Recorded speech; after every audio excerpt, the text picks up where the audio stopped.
You know, sinisilip-silip na naman kamay. Yes! Tay, gusto mo ba talaga to? Gusto mo talaga to? Kung magkakasundo. Ah! Kukunin na yung bayar natin.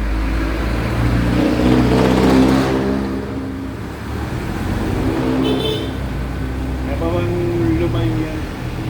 Ay, babae. YTC. Kukunin na ngayon nila yung bayar natin. Ano? O sana matuluyan. Kaya pa mo. Tinitignan nila tatay, iniikutan nila.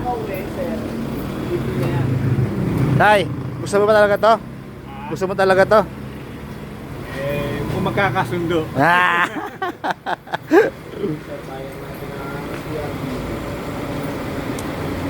Alam ko yung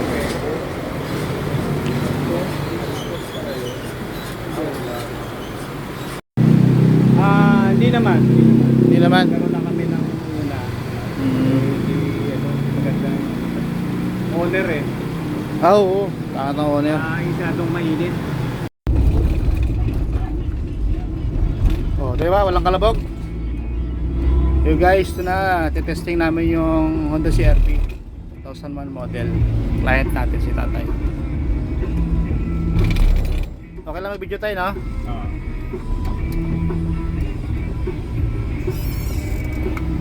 Smooth.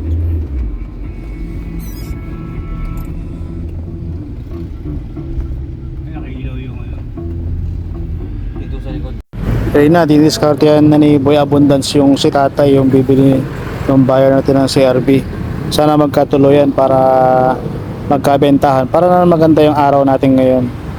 So yun, aabangan natin mamaya kung resulta. So, pero sa feeling ko parang si tatay may problema eh, pero sana matuloy. Huwag mo nang pag-isipan, kunin mo na. Pag alis mo mamaya, wala na yan. Hindi nila kinuha, meron silang ibang choice. Ha? Marami pa yung bakit.